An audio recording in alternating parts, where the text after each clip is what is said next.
자, 오늘 올해 마지막 성령 집회해 주시는 하나님 말씀 한 절 말씀만 받을게요. 요한복음 15장 7절 말씀을 함께 받겠습니다.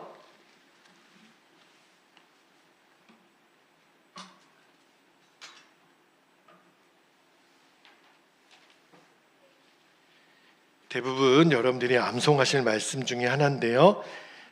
요한복음 15장 7절 같이 암송하실 수 있는 분들은 눈을 감고 읽으셔도 좋겠습니다. 같이 읽겠습니다. 시작. 너희가 내 안에 거하고 내 말이 너희 안에 거하면 무엇이든지 원하는 대로 구하라. 그리하면 이루리라. 아멘. 하나님 말씀입니다. 금요일마다 나의 안에 거하라 주제의 말씀을 계속 나누고 있는데 오늘 설교 제목이 또 한 번 너희가 내 안에 거하고 요한복음 15장 7절 맨 앞부분에 있는 말씀인데 이 말씀을 중심으로 오늘도 한 번 더 말씀을 좀 나눌게요. 여러분, 우리가 도무지 이루어질 것 같지 않은 기도 제목인데 오랫동안 기도하게 하시는 기도 제목들이 있어요. 제가 전에 섬기던 교회에서 매일 합심 기도라고 하는 그 기도 제목을 매일 성도들에게 보내고 주로 이제 담임 목사님 또 사모님 부목사님들이 돌아가면서 기도 제목을 정하는데 근데 그 기도 제목 중에 빠지지 않고 기도하는 제목 중에 하나가 뭐냐면 저 북한에 억류되어 있는 목사님들 또 성도님들이 속히 석방되게 해달라고 하는 기도를 주일 예배 때도 매일 합심 기도로 그렇게 올려드렸던 기도가 있었어요. 근데 그 기도를 자그마치 제가 지금 선한목자교회 부임했을 때부터 계속했던 거니까 거의 15년, 17년 이렇게 기도를 해왔던 것 같아요. 근데 저도 그 기도를 매번 하면서도 또 들으면서도 어떤 마음이 드냐면 이 기도 제목이 이루어질까? 이 기도 제목이 이루어지는 날을 우리가 만날 수 있을까? 그런 좀 방정맞은 생각이 제 안에 있는 거예요. 왜냐하면 저 북한에 한번 끌려가면 그냥 끝난 거 아니야? 이런 생각이 막 제 안에 드니까 이 기도가 정말 응답이 되어질까? 그런 좀 어리석은 생각을 제가 했던 적이 있는데 근데 여러분 정말 기적이 일어났죠. 수년 전에 이면수 목사님 석방되셨고 또 지난 올해 또 그 장문석 집사님께서 정말 그 지옥 같은 북한에서 석방된다라고 하는 거는 이건 정말 기적 같은 일이잖아요. 그런데 그 일이 실제로 일어난 거예요. 그래서 많은 분들이 너무 감사하다. 너무 하나님이 우리의 기도에 응답해 주셔서 너무 감격스럽다. 그렇게 막 우시는 분들도 계셨어요. 그런데 또 한 부류는 진짜 우리가 기도했다고 그게 이루어졌을까? 그게 기도 응답이라고 믿지 못하는 분들도 계셨어요. 어떻게 이렇게 똑같은 기도를 드렸는데 차이가 날까? 기준은 실제로 내가 기도했느냐 아니냐의 차이라는 생각이 들더라고요. 기도했다면 정말 내가 그냥 그 기도 제목을 듣지만 말고 매일 그 기도 제목을 붙잡고 간절히 기도했다면 이것이 나의 기도의 응답이라고 확신하게 되겠죠. 그죠? 그런데 기도하면서도 솔직하게 이게 진짜 응답이 될까? 그게 믿어지지 않는 분들이 있었다니까요. 근데 그게 뭐라고 정죄할 수 없는 것이 여러분 베드로 사도가 이제 붙잡혀 들어갔을 때 이제 천사의 도움으로 베드로가 나와서 문을 두드렸을 때 그 숨어 지내는 사람들이 베드로가 왔다는 그 로제의 말에 너 미쳤냐? 그죠? 아니 베드로가 석방되게 해달라고 기도해놓고 실제로는 믿지 않는 사람들이 성경에도 나와요. 그러면 어떤 의문이 드냐면 이것도 믿음인가? 아니 기도했는데 베드로가 정말 눈앞에 나타났는데 그죠? 근데 그거를 믿지 못하면 도대체 그 기도는 하나님이 이런 기도도 쓰시는가? 그런 의문이 들 수도 있잖아요. 도대체 우리의 기도를 쓰시는 하나님의 기준은 뭘까? 이런 생각을 제가 해보게 됐어요. 물론 정확하게 100% 내가 그것이 되리라고 믿지 못했어도, 저는 제 신앙 고백이에요. 저의 믿음의 고백은 하나님이 100% 믿지 못했어도 내가 설마 될까? 그렇지만 그래도 한마디라도 내가 그 기도에 보탬이 됐다면 저는 하나님이 그 기도도 저는 받으시고 역사하셨다고 믿어요. 왜 그러냐면 내가 정말 100% 될 거를 믿지 않았지만 100% 안 될 거라고 생각했다면 기도조차도 안 했을 거 아니에요. 그죠? 그냥 내가 억지로라도 형식적으로라도 목사님이 하라고 하니까 그래도 한마디라도 누구누구 석방해 주세요, 이 기도 제목이 응답되게 해주세요, 그렇게 기도했다면 저는 하나님이 그 기도도 쓰셨을 거라고 믿어요. 그런데 중요한 것은요, 사람의 생각으로 믿어지지는 않지만 우리가 주님 안에서 기도하는 게 너무너무 중요합니다. 주님 안에서 기도하면 하나님이 도무지 믿어지지도 않지만 그러나 우리에게 계속 기도할 수 있는 힘을 주세요. 그래서 올 하반기 동안 나의 안에 거하라. 근데 기도가, 우리가 주님 안에 거하는 기도가 너무너무 중요한데 오늘 그 주제를 좀 나눌게요. 우리가 주님 안에 거하면 도무지 이건 믿어지지가 않아요. 그런데도 하나님이 우리를 계속 기도의 자리에 순종하게 해주십니다. 그러니까 여러분, 내가 어떤 성실함으로, 내가 어떤 인간적인 성품으로 기도의 자리를 지키는 것은 한계가 있어요. 그러니까 주님이 나로 하여금 내가 주님 안에 거하게 될 때에만 그 기도를 계속 끝까지 할 수 있습니다. 그 말씀을 좀 나눌게요. 자, 오늘 읽은 말씀 요한복음 15장 7절 제가 다시 한번 읽습니다. 너희가 내 안에 거하고, 이 굉장히 중요해요. 내 말이, 하나님의 말씀이 너희 안에 거하면 그 다음에 무엇이든지 원하는 대로 구하라. 그리하면 이루리라. 우리는 뒤에 것만 관심이 있죠. 내가 원하는 대로 되어야 돼. 그거보다 먼저 선행되어야 되는 두 가지 조건이 내가 주님 안에 거하고, 그리고 내가 주님 안에 거한 다음에 거한 나에게 하나님의 말씀이 붙들려지는 거예요. 그러면 우리가 환경이 어떠한 상관없이 기도의 자리를 끝까지 지킬 수 있다는 거예요. 우리도 때로는 기도에 낙심이 올 때 언제까지 이 기도를 해야 되나, 도무지 변화가 없는 거예요. 정말 여리고성이 한 바퀴 돌 때마다 아무런 변화가 없었거든요. 도대체 이 기도는 응답이 될까? 언제까지 해야 되나? 그리고 당장 필요한 기도 제목도 너무 많잖아요. 그죠? 그런데 여러분, 우리가 주님을 계속 바라보고 주님 안에 거하면, 그러면 주님이 놀랍게도 그렇게 안 될 것 같은 기도의 제목들을 내 입에서 계속 선포하게 하세요. 할렐루야.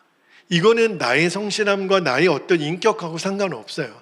우리는 다만 내가 주님 안에 거하기를 원합니다.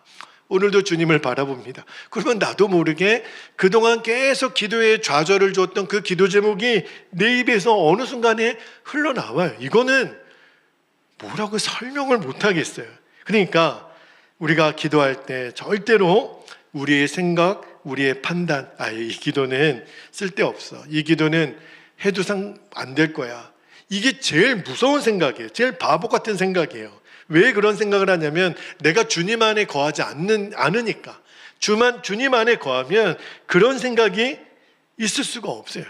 주님 안에 거하면 주님이 도무지 이루어질 것 같지 않은 기도도 계속 내 입에 담아내세요. 그리고 반드시 그 기도는 응답이 됩니다. 여러분, 1907년에 우리 한반도의 평양에 대부흥이 임했죠. 우리가 그 부흥을 다시 꿈꾸고 기도하고 있고, 저는 우리 익산의 평양 대부흥 운동에 그 열매가 나타나기를 기도하고 있는데, 근데 1907년에 그 평양 대부흥 운동이 그냥 이루어진 게 아니더라고요. 여러 가지 1903년에 있었던 그 원산 하디 회개 운동부터 시작해가지고 굉장히 많은 사람들이 기도가 쉬지 않고 있었는데, 그 중에 하나가 평양에 당시에 있었던 스왈론 선교사님이 어떻게 한국에 이렇게 큰 부흥이 일어났나? 그분이 글을 쓰셨는데 제가 여러분께 잠깐 좀 읽어드릴게요. 그 스왈른 선교사님의 글인데 그분이 이렇게 말했어요. 나는 개인적으로 1906년 중엽까지 우리가 목도했던 것보다 더 큰 축복을 한국에서 목도하리라고는 기대하지 않았습니다.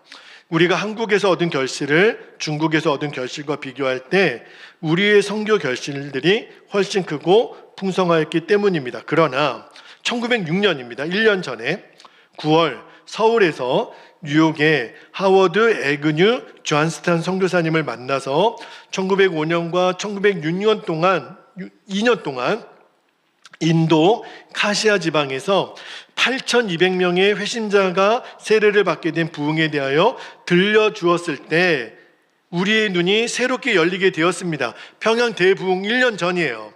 우리 선교사들은 평양 집으로 겸허한 마음으로 돌아왔습니다. 그곳 평양에는 감리교, 장로교, 선교회 소속 20명 이상의 선교사들이 있었습니다.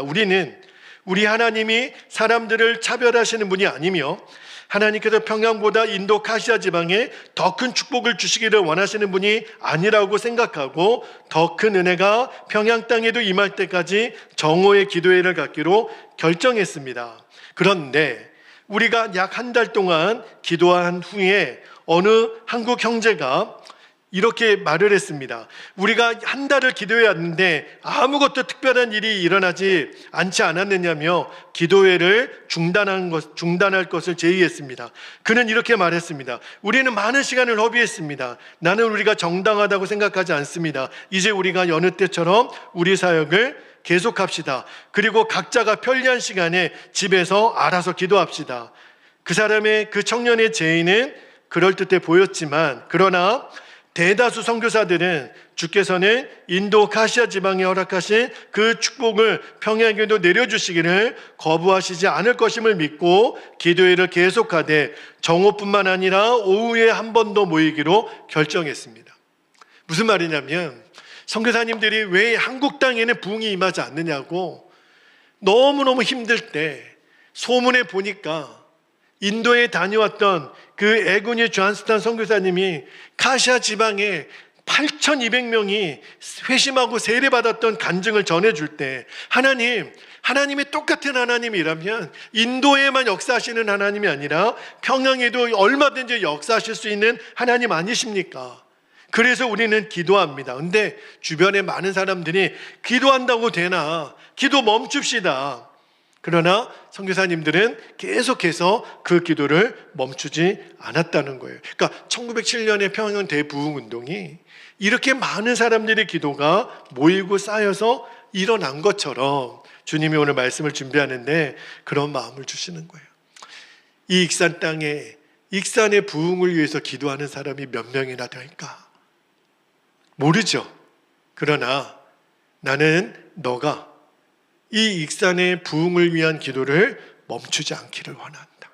그리고 너가 알지 못하는 어느 누군가 지금 익산의 새 부흥을 위하여 기도하는 바알에게 무릎 꿇지 않았던 그루터기 같은 7천의 기도의 용사들이 이 땅에도 있다. 근데 저는 우리 베델교회 성도들이 그 7천의 바알에게 무릎 꿇지 않았던 기도의 용사의 명단에 여러분이 다 들어가시게 되기를 축복합니다. 우리가 명심해야 될 것이 있어요. 그게 뭐냐면 기도를 열심히는 하지만 내 생각으로 기도하지 않는 겁니다. 그러면 하나님의 역사가 일어나지 않아요. 일어나지 않는 것처럼 보여요. 그러니까 기도를 많이 하는 것도 중요하지만 더 핵심은 내가 주님 안에 거하는 겁니다. 그리고 내가 기도할 때 하나님의 말씀을 구하는 거예요. 그 말씀 붙들고 기도하는 게 굉장히 중요합니다. 제가 기도의 물리적인 시간이 많은 것과 그러지 않은 것의 결정적인 차이를 하나 깨닫게 된 성경이 열왕기상 18장에 나오는 갈멜산에서의 기도예요. 여러분, 갈멜산에서 850대 바알과 아세라 선지자 850명과 또 엘리야라고 한 선지자가 영적 전쟁을 하죠. 그때 결과는 엘리야가 이깁니다. 근데 여러분, 그때 바알과 아세라 선지자들이 낮에 하루 종일 기도할 때 그들은 얼마나 오래 기도했는지 몰라요. 그들이 믿는 바알에게, 그들이 믿는 아세라에게, 심지어는 자기 몸을 상해하면서까지 별춤을 추고 고함을 치고 노래를 부르고 별짓을 다 해도 아무런 역사가 일어나지 않았어요. 기도의 시간이 오래 있어도 오히려 나중에 엘리야가 니들이 믿는 신은 지금 잠자냐? 아무 역사도 일어나지 않는데 오히려 그들을 조롱했죠. 그런데 그들에 비하면 엘리야의 기도는 굉장히 짧고 간단했어요. 그 기도가 어디에 나오냐면 열왕기상 18장 36절 37절을 한번 볼게요. 엘리야가 이렇게 기도합니다. 저녁 소재 드릴 때에 이르되 선지자 엘리야가 나아가서 말하되 아브라함과 이삭과 이스라엘의 하나님 여호와여, 주께서 이스라엘 중에서 하나님이신 것과 내가 주의 종인 것과 내가 주의 말씀대로 이 모든 일을 행하는 것을 오늘 알게 하옵소서. 37절에 여호와여 내게 응답하소서, 내게 응답하소서. 이 백성에게 주 여호와는 하나님이신 것과 주는 그들의 마음을 되돌이키심을 알게 하옵소서. 엘리야의 기도는 그렇게 길지 않았어요. 짧지만, 굉장히 단단하지만, 그러나 굉장한 능력이 있었습니다. 엘리야의 기도의 내용의 핵심은 하나예요. 여호와가 하나님이신 것을 이 백성들이 알게 해주시고 그 백성들이 마음을 하나님께로 돌이키게 해달라는 거. 너무 짧은 기도. 저도 엘리야의 기도를 들으면서 익산 땅을 위해 기도할 때 이렇게 기도해야 되겠구나. 하나님, 이 익산에 28만 명의 영혼들이 하나님이 하나님이신 것을 알게 해주시고 이 익산 땅의 모든 사람들이 하나님께 마음을 돌이키게 해주십시오. 이거를 매일 기도하는 사람들이 있다면 하나님은 반드시 응답하실 줄로 믿습니다. 그 엘리야의 기도에 어떤 역사가 일어났냐면 이어지는 38절 한번 볼게요. 이에 여호와의 불이 내립니다. 불이 내려서 번제단과 나무와 돌과 흙을 태우고 또 도랑의 물을 핥은지라. 그러니까 그 광경을 본 이스라엘 백성들이 깜짝 놀란 거예요. 저는 이 역사가 이 익산 땅에도 나타나게 되기를 기도합니다. 39절에 보니까 백성들이 이렇게 소리칩니다. 39절, 모든 백성이 보고 엎드려 말하되 여호와 그는 하나님이시로다, 여호와 그는 하나님이시로다 하니. 그러니까 그 하나님이 엘리야를 통해서 기도하게 하셨던 그 계획이 그대로 이루어진 거예요. 하나님이 참 살아계신 하나님이시다. 우리가 믿는 하나님이 지금도 역사하시는 하나님이시다. 하나님, 이 익산에 있는 28만 명의 영혼들이 이것을 알게 해주십시오. 이 기도를 드리는 사람들을 주님이 찾고 계시는데, 저는 그 기도를 드리는 교회가 우리 베델 교회고 또 우리 베델의 성도들이 그 기도를 드릴 수 있게 되기를 축복합니다. 한국교회 위기가 뭔지 아십니까? 우리는 기도를 할 때 하나님을 향하여 기도하지 않아요. 점점 사람 들으라고, 사람 보라고 하는 기도가 많아지고 있다는 게 우리 한국교회의 위기입니다. 여러분, 예수님이 복음서에 보면 바리새인들을 책망할 때 제일 많이 책망했던 게 뭐냐면 경건하다고 말했던 그 바리새인들의 기도 생활이었어요. 왜 그러냐면 너희들의 기도는 하나님을 바라보지 않고 사람을 의식하는 기도다. 마태복음 6장 5절을 한번 볼게요. 마태복음 6장 5절에 보니까 예수님이 바리새인들에게 이렇게 말합니다. 또 너희는 기도할 때 외식하는 자와 같이 하지 말라. 그들은 사람에게 보이려고 회당과 큰 거리 어귀에 서서 기도하기를 좋아하느니라. 내가 진실로 너희에게 이르노니 그들은 자기 상을 이미 받았느니라. 그러니까 바리새인들의 기도는 무슨 기도냐면 했던 얘기 또 하고 했던 얘기 또 하고, 그냥 상투적인 기도, 늘 그냥 입에 발린 기도, 그냥 내 마음을 쏟아놓는 기도가 아니라 을에 그냥 늘 전통적으로 선임, 목사, 선임, 장로가 있던 기도, 그냥 그 기도를 그냥 되받아서 사람 보기에, 사람 듣기에, 그냥 사람들만 귀만 만족되면, 그러면 그 기도를 잘했다고 여겨졌던 그 바리새인들의 외식의 영을 예수님이 질타하신 거죠. 여러분, 영국의 소설가 허버트 웰스라는 사람이 대주교의 죽음이라고 하는 단편 소설을 썼어요. 근데 그 소설에 보면 그 대주교가 나오는데, 그 대주교는 소문에 기도를 굉장히 많이 하는 주교로 소문이 났어요. 하루도 거르지 않고 아침 저녁으로 오랜 시간 기도했던 그 대주교. 근데 그 대주교는 기도할 때 늘 이렇게 기도했다는 거예요. 오 거룩하고 전능하신 하나님 아버지시여. 이 기도를 모든 기도에, 모든 기도, 모든 센텐스마다 오 거룩하고 전능하신 하나님 아버지시여, 그렇게 기도를 했다는 거예요. 그런데 어느 날 저녁에 늘 하던 대로 오 거룩하고 전능하신 하나님 아버지시여, 이렇게 기도를 시작하는데 갑자기 하늘에서 진짜 하나님의 음성이 들리는 거예요. 그래 나의 종아, 내가 듣고 있노라. 무슨 일인지 너 이야기해보라. 그랬더니 그 대주교가 깜짝 놀래가지고 하나님의 음성을 듣고 놀라서 심장마비로 그 자리에서 죽었다는 거예요. 아니 하나님을 그렇게 불렀는데, 오 거룩하고 놀라우신 하나님, 전능하신 하나님, 그렇게 불렀는데 하나님이 말해봐. 왜 이제 말해봐. 그 소리 듣고 심장마비로 조크지요. 소설에 나오는 이야기예요. 그런데 저는 그 기도 많이 했다라고 하는 대주교의 이야기를 들으면서 우리들의 기도를 한번 돌아봐야 된다는 생각을 했어요. 또 어떤 경우에는 기도를 설교처럼 하는 경우도 있더라고요. 제가 제일 많이 넘어졌던 기도예요. 여러분 기도를 설교처럼 하는 거 오해 없이 들으시기를 바랍니다. 예를 들어 이렇게 기도한다고 한번 보세요.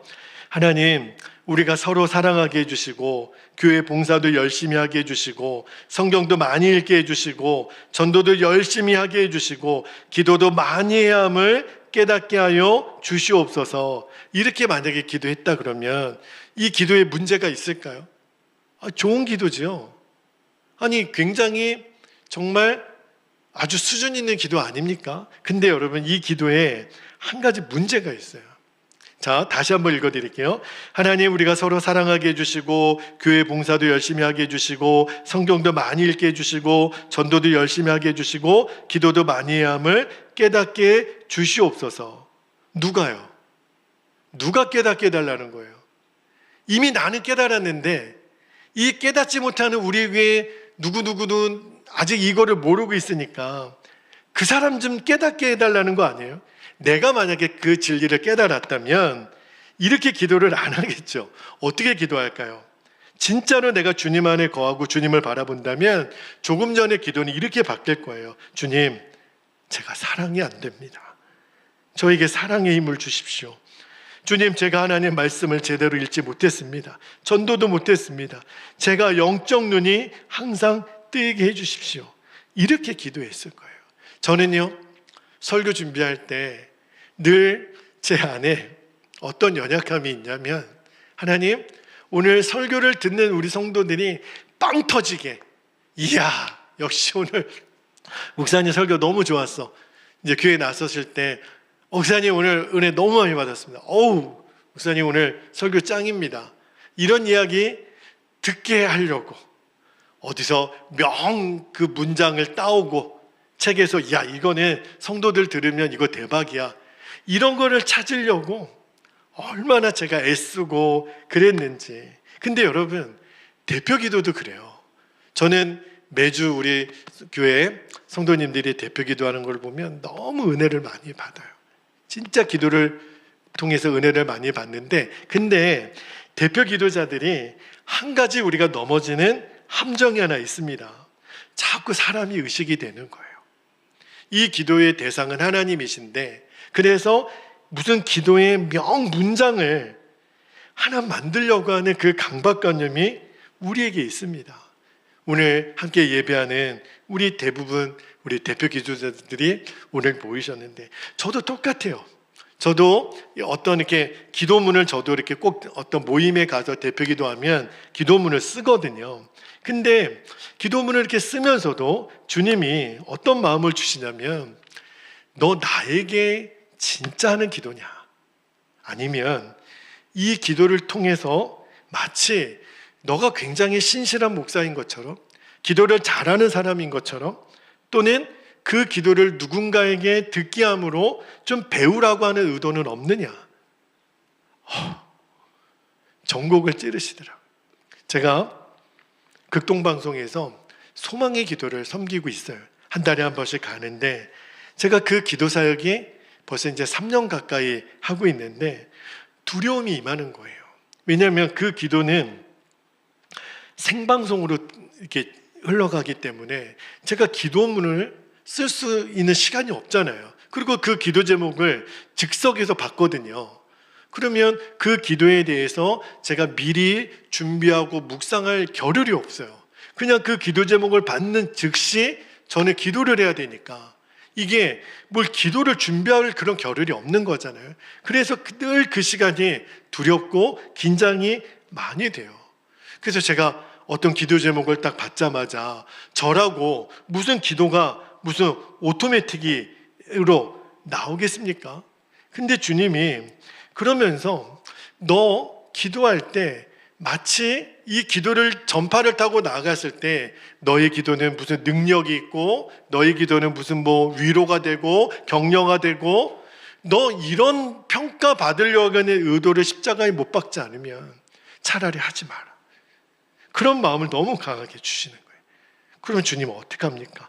나는 너가 무슨 명문장으로 기도하는 걸 원하는 게 아니라 그냥 이 시간 너는 내 안에 거하고 나만 바라봐. 그게 너에게 있어서는 진짜 설교 준비고 진짜 기도 준비야. 그런 마음을 주시는 거예요. 여러분, 우리가 한 주간 대표 기도 순서가 오면 긴장이 되죠. 기도문을 우리 쓰시는 아마 그런 스트레스도 우리 성도님들에게 있다라는 거 제가 왜 모르겠어요. 근데 여러분 이제부터 2026년도에 우리가 대표 기도를 준비하시고 우리가 어떤 공적인 자리에서 저도 마찬가지입니다. 설교를 준비하고 제가 기도를 준비할 때 우리가 어떤 마음을 했으면 좋겠냐면 이번 한 주간 오직 주님만 바라보고 사는 것, 그게 진짜 설교 준비고 진짜 기도 준비라는 것을 우리가 잊지 않았으면 좋겠어요. 여러분, 예수님이 바리새인들이 너무 그렇게 입에 발린 기도, 너무 외식하는 기도를 드리니까 그래서 예수님이 제안하신 기도 스타일이 뭐냐면 골방 기도를 예수님 제안하셨어요. 자, 마태복음 6장 6절을 볼게요. 예수님이 골방 기도를 이야기하시는데 6절에 보니까 너는 기도할 때 너의 골방에 들어가 문을 닫고 은밀한 중에 계신 내 아버지께 기도하라. 은밀한 중에 보시는 내 아버지께서 갚으시리라.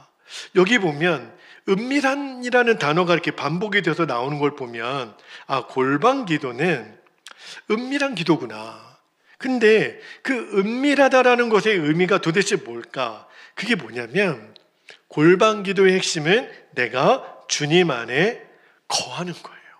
그래서 오늘 요한복음 15장 7절 말씀 제가 다시 한번 읽어드릴게요. 너희가 내 안에 거하고 내 말이 너희 안에 거하면 무엇이든지 원하는 대로 구하라. 그리하면 이루리라. 여러분, 우리 교회 골방이 어디 있을까요?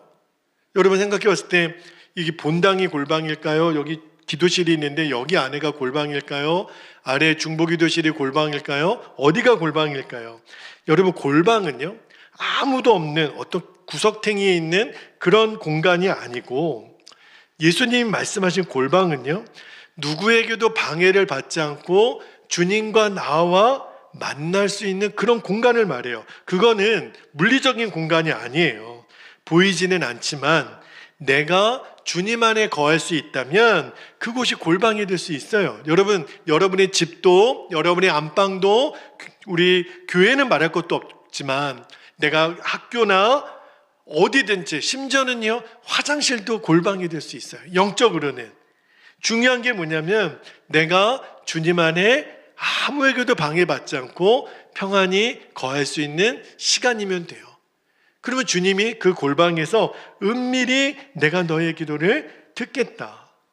여러분, 교회 안에서 많은 성도님들이 외롭다라는 표현을 쓰실 때가 있어요. 목사님, 제가 투명인간 같아요. 목사님, 제가 요즘 좀 외로워요. 근데 여러분, 교회에서 제일 외로우신 분이 누군지 아십니까? 예수님이세요. 예수님. 왜 그런 줄 아세요? 예수님에게 성도들이 말을 안 걸어요.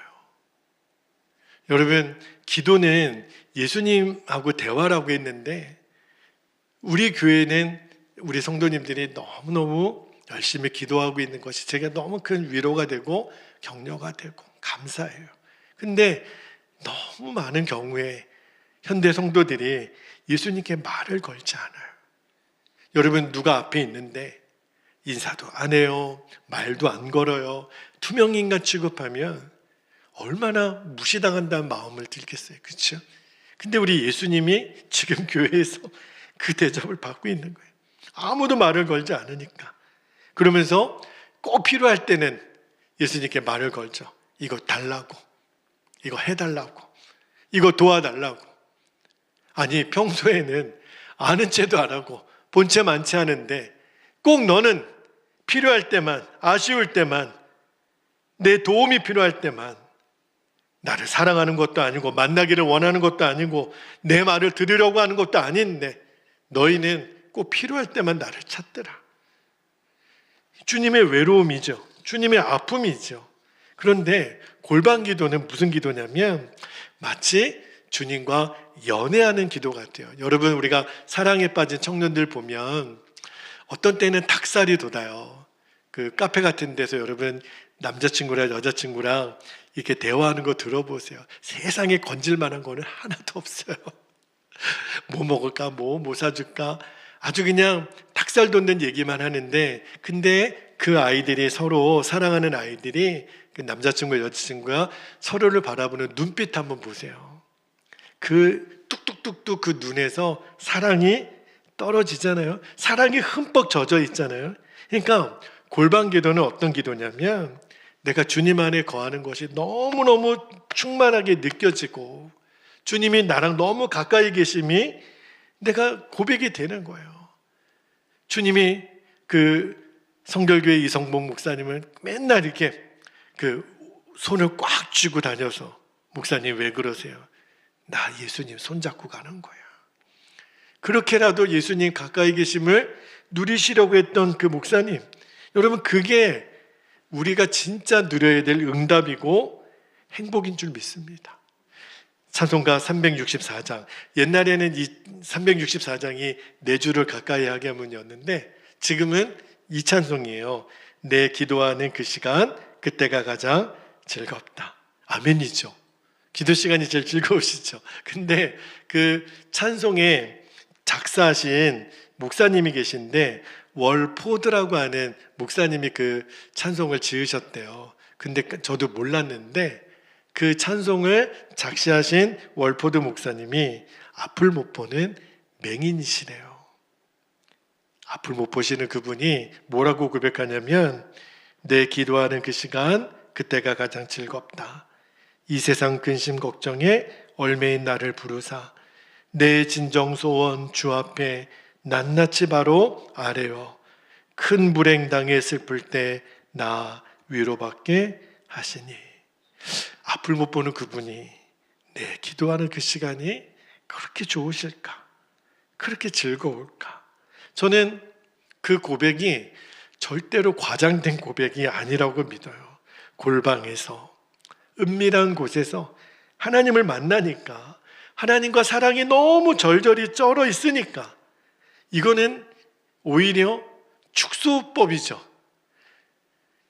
바닷물을 먹물 삼고 하늘을 두루마리 삼아도 다 쓸 수 없는 게 하나님의 사랑인데, 그죠? 이건 절대 과장이 아닐 거예요. 여러분, 우리가 그 눈을 뜨면, 이 골방 기도, 예수님 말씀하신 그 기도에 눈을 뜨면 이제는 우리의 기도가 어떻게 달라지냐면 우리들의 대부분의 기도는 뭐뭐해 주시옵소서 이렇게 끝나죠. 여러분의 기도를 한번 보세요. 우리들의 모든 기도는 거의 대부분 뭐뭐뭐뭐해 주시옵소서. 일본 기도가 그래요. 일본에 때 구다사이라고 하는 표현이 있어요. 뭐뭐해 주시옵소서. 저도 제 기도를 녹음해서 들어보면 거의 대부분 뭐뭐해 주시옵소서. 근데 그 기도의 마음의 중심을 주님이 아시죠. 근데 주님이 그런 생각을 한번 하실 것 같아요. 너희는 왜 기도를 달라고만 하냐? 왜 주시옵소서, 왜 이 기도밖에는 못하냐? 왜 그러냐면 마태복음 6장 8절을 한번 볼게요. 예수님이 바리새인의 기도를 혼내시고 나서 저들을 따라하지 말라고 말씀하시면서 뭐라고 얘기하시냐면 마태복음 6장 8절에 그러므로 그들을 바리새인들을 본받지 말라. 구하기 전에 너희에게 있어야 할 것을 하나님 너희 아버지께서 아시느니라. 이게 무슨 말이냐면 너가 달라지 않아도 지금 너희가 필요한 거를 아신다는 거예요. 그러면 주님은 뭘 원하시는 걸까요? 줄 수 있는 이것을 그거를 구하지 말고 나를 구할 수는 없니? 그냥 그거를 주실 나를 믿는다라고 고백할 수는 없니? 나를 사랑한다라고 고백할 수는 없니? 여러분, 자녀도 부모에게 똑같잖아요. 내가 뭐가 필요해요 지금. 아버지, 나 이것 좀 사주세요. 나 이거 꼭 필요해요. 이것도 부모가 알죠. 그런데 부모가 내가 그게 자녀가 필요한 거를 알아요. 해줄 수도 있어요. 그걸 모르지가 않아요. 그런데 자녀가 이렇게 한번 말한다고 생각해 봅시다. 아빠, 내가 이거를 가져도 되고 안 가져도 되는데요. 제가 이것이 있으면 이렇게 참 좋은 유익이 될 것 같은데 그러나 저는 그것과 상관없이 아빠를 사랑해요. 그리고 아빠는 언제나 나의 후원인이고 나를 지지해주는 분이라고 나는 믿어요. 그러면요, 더 사주고 싶을 거예요. 이놈이 이게 필요하다는 걸 내가 알아요, 아빠가. 근데 그걸 구하지 않고 사랑한다고, 아빠가 좋다고, 아빠를 나는 믿는다고 어떻게 안 사줘요? 우리들의 기도는 맨날 이거 달라고 저거 달라고. 그러니까 골방 기도의 비밀을 알게 되면 더 이상 무엇을 가지고 싶은 이 욕심이 사라진다는 거예요. 다 아시니까. 그리고 그렇게 무겁게 느껴졌던 십자가, 내가 이미 주님 안에 거하니까 그 무겁다고 여겼던 십자가, 그 불평이 입에서 떠나가고 찬송이 나오고, 겟세마네의 기도가 예수님의 기도가 이제 우리의 기도가 되지요. 나의 원대로 마시고 아버지의 원대로 되기를 원합니다. 2026년도에는 우리들의 기도가 이렇게 나아가기를. 여러분, 기도는요, 하나님이 잘 모르셔서 하나님 좀 모르시는가 본데요. 제가 좀 가르쳐 드릴게요. 저 이것도 필요하고 이것도 필요하고 우리 교회는 이렇게 되어야 되고요. 우리 자녀들이 이렇게 되어야 되고. 하나님 모르세요?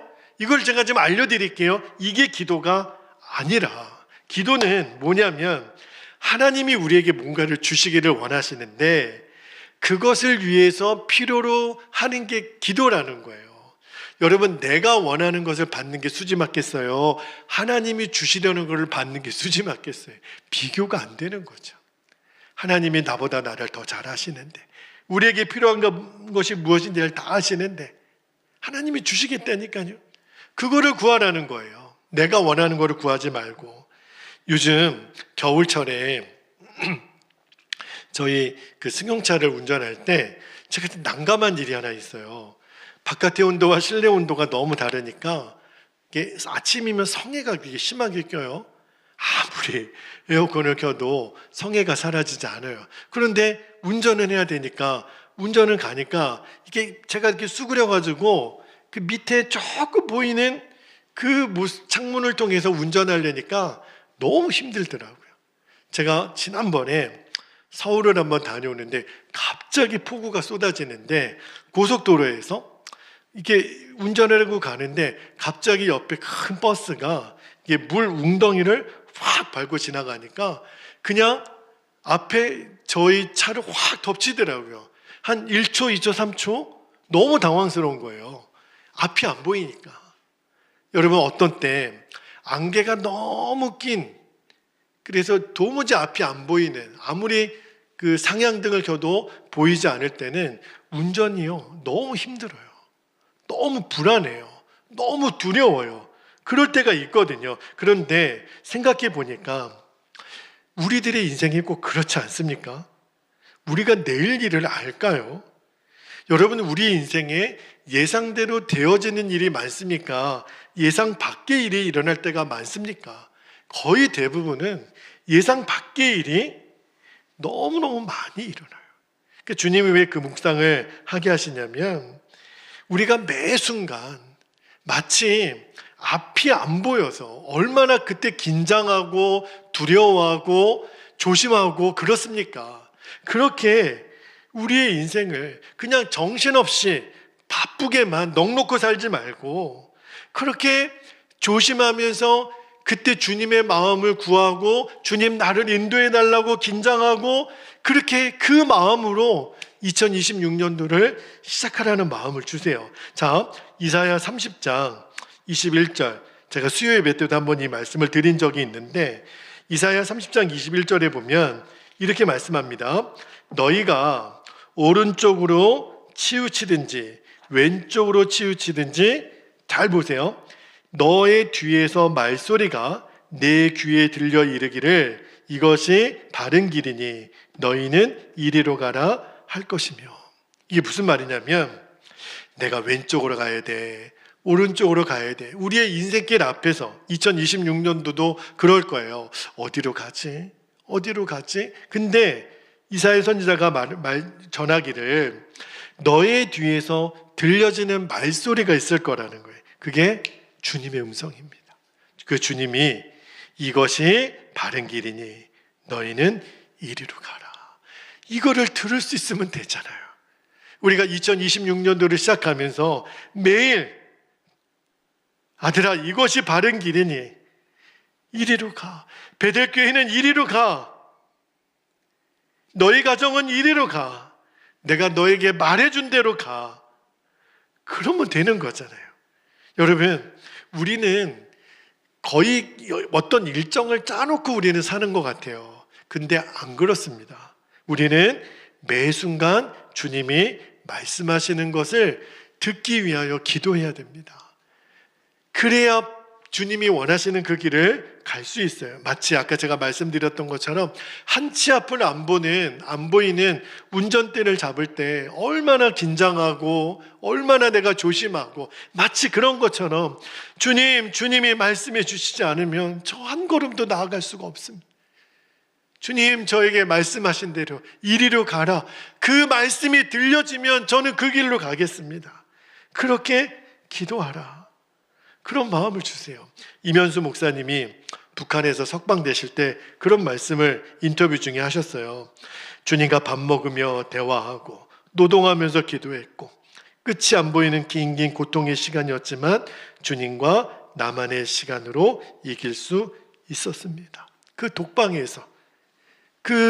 있는 시간을 골방 기도의 시간으로 삼으셨던 거예요. 주님 안에 거하면 오래 참고 기도할 수 있겠구나. 결국은요, 오래 기도하는 그 기도의 힘보다 주님 안에 거하는 기도가 훨씬 우리를 변화시키고 역사를 일으킵니다. 주님 안에 거하는 기도는요, 평범한 우리들의 일상을 비범한 것으로 바꾸는 힘이 있는 줄 믿습니다. 익산과 한국교회 부흥을 위하여 기도하면서 때때로 절망감이 들 때가 있어요. 제가 원하는 대로 되지 않을 때. 근데 오늘 또 그런 마음을 주셨어요. 주님이, 하나님, 익산 땅의 부흥을 주십시오. 익산의 교회들을 개혁하게 해주십시오. 근데 주님이 너무 분명하게 제게 주신 마음이 너희 베델교회 먼저 개혁하라. 베델교회부터 개혁하라. 주님, 어떻게 하면 돼요? 베델교회 성도들이 한 사람 한 사람이 주님 안에 거하는 자로 세우라. 그러면 베델교회는 개혁이 될 거고, 그런 교회들이 하나하나씩 늘어가게 되면 익산의 새 부흥은 일어나게 될 거다. 2026년도에 물이 바다 덮음같이 표를 하나님이 주셨어요. 어떻게 하라는 건가? 저도 마음은 주셨지만 어떻게 해야 될지 방법을 잘 모르겠어요. 지금도 여전히 잘 모르겠어요. 근데 주님 주신 마음이 너부터 시작해서 베델의 모든 성도들이 내가 주님 안에 거하는 것이 분명한 사람, 우리의 관심은 내가 지금 주님 안에 거하고 있나, 우리 권사님, 우리 집사님 주님 안에 거하고 있나, 우리가 그것이 점점 더 분명해지는 은혜를 누리는 것, 그러면 익산의 새 부흥은 어느 순간에 임하게 될 거다. 그런 마음에 도전을 주세요. 사도 바울이 핍박과 유혹에서 힘들어하고 있는 에베소 교회 성도들에게 이렇게 위로하죠. 이 말씀을 읽고 기도할 텐데 에베소서 1장 17절 말씀 같이 한번 읽을까요? 시작. 우리 주 예수 그리스도의 하나님 영광의 아버지께서 지혜와 계시형을 너에게 주사 하나님을 알게 하시고, 여기 보면 영광의 아버지께서 지혜와 계시형을 너에게 주사 하나님을 알게 하시고, 저는 이 말씀을 읽으면서 하나님, 우리가 주님의 영광을 바라보는 눈이 뜨이게 해주십시오. 그런데 이 바울도 계속 우리에게 전하고 도전하는 게 뭐냐면 그 일을 위해서 우리가 주님 안에 거하라. 예수님이 계속 제자들에게 하신 말씀이 주님 안에 거하라. 바울도 똑같아요. 내게 능력 주시는 자 안에서.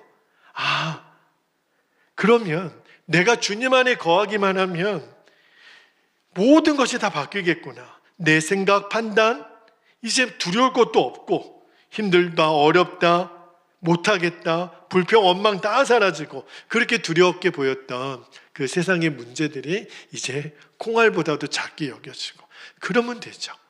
그렇게 우리가 2026년도를 바라보며 시작할 수 있기를, 올 한 해 동안 금요일마다 함께 우리가 기도하고 말씀 붙들고 함께 달려온 우리 모든 성도님들을 너무너무 사랑하고 축복합니다.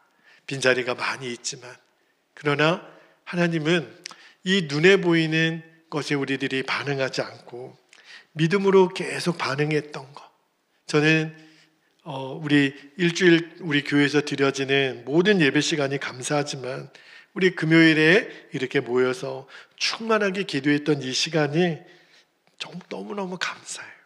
1년 동안 너무너무 수고하셨고, 주님이 우리 각자에게 수고했다, 우리가 자기 자신에게 아까 위로했죠. 여러분 정말 수고하셨어요. 오늘 하루 종일 내 자신에게 수고했다, 잘했다, 고생했다, 그렇게 말해주세요. 그리고 그 말은 그대로 주님이 우리에게 주시는 말씀이라고 믿습니다. 이 시간에 우리 함께 기도하겠습니다. 두 가지 기도 제목을 나누고 우리가 기도하기를 원하는데, 첫 번째 기도 제목은 하나님, 바울이 보았던 그 주의 영광을 바라보는 눈을 열어주십시오. 제 안에 충만함을 주십시오. 그리고 기도의 문을 활짝 열어주십시오. 그렇게 기도하고, 두 번째는 붙잡고 기도할 말씀을 주시고, 힘들고 어려워도 끝까지 주님 안에 거하는 은혜로 기도하게 하옵소서. 화려하고 유창한 기도가 아니라 주님 안에 거하는, 저에게는 주님 안에 거하는 설교, 주님 안에 거하는 기도, 주님 안에 거하는 섬김, 주님 안에 거하는 봉사, 우리는 새해를 주님 안에 거하는 은혜로 이제 이 한 해를 마무리하고 새해를 시작하게 될 것입니다. 주님, 그렇게 우리를 인도하여 주십시오. 이 시간 주님의 이름을 간절히 부르고 통성으로 기도하겠습니다. 주여